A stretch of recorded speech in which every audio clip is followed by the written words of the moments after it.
Well, I'm sure it's not a pleasant situation in being to have to face your teammate to take the world bronze medal.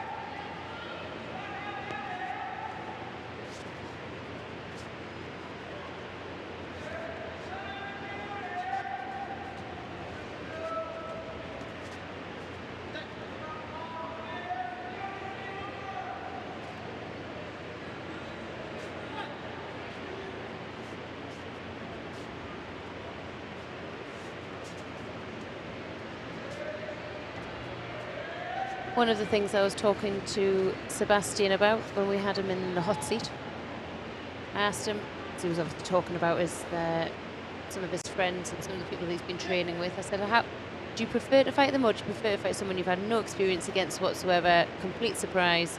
And he was like, well, the coach has always told him that you train new techniques when they're not at the club. So next time you do see them, they don't know what's coming. Yeah.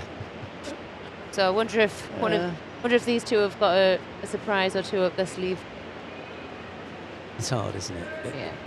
Depending on where they come from. Even if one was from the south of France and one was from the north, they'd probably be spending a good deal of time in INSEP, and then the national championships, the club league as well. You know, the chances that they have, never been on the mat together, absolutely no chance, definitely. The number of times, will that be something else?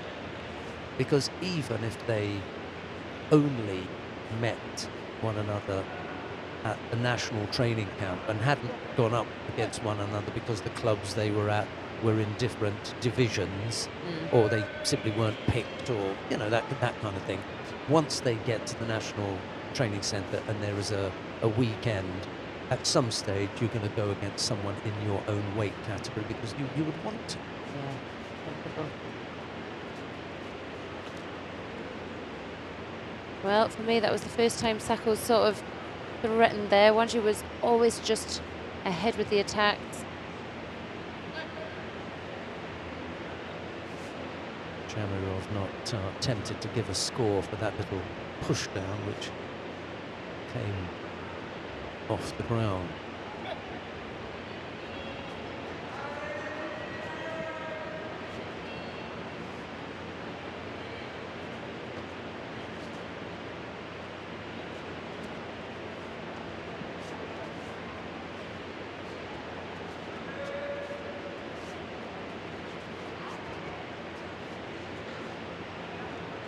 Oh, wonderful. She was just waiting for that leg to go across from WANDJI, and SACKO just...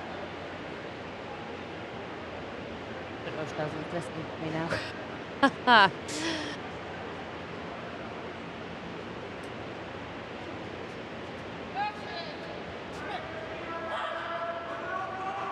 Absolutely wonderful movement there from SACKO. Just waited for WANDJI to continue going at her with that far leg. Had her right up onto her hip, and she could go again. Maybe a bit too strong on that sleeve this time.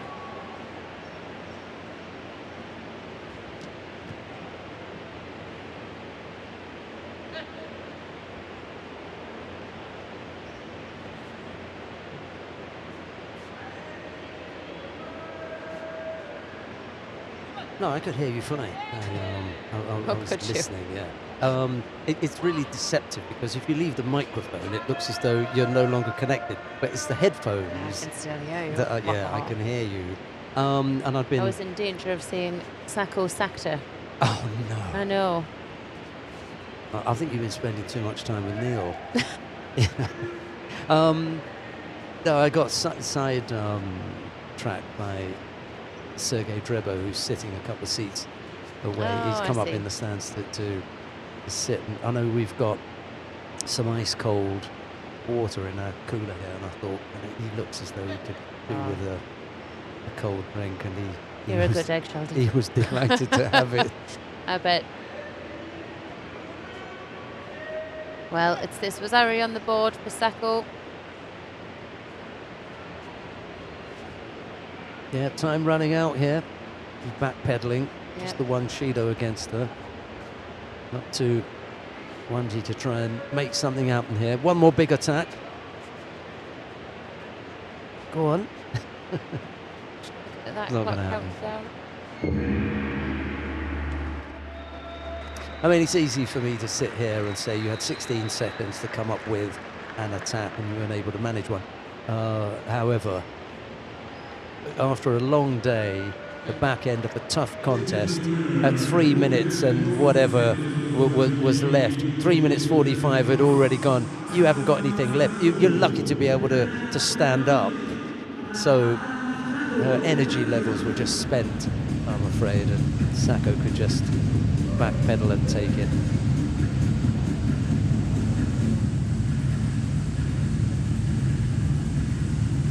Well, here's one of those cases that would be interesting. Just how much over 70 is SACKO? Because I think, you know, she reminded me a lot of Malonga there. Yeah. Because she is so tall and so lean. I think a couple of, kilos and she might be under 78. Yeah. It's plus 70 here, but it could very well be. I mean, that looks powerful. You don't want to be on the receiving end of that. Do you know what? I think she was really patient, because so many times WANDJI had come in with this attack and she waited until she'd wheeled around again onto her hip and then really drove it home. Yeah. Yes, the finish looked all oh so to Makikomi, didn't it?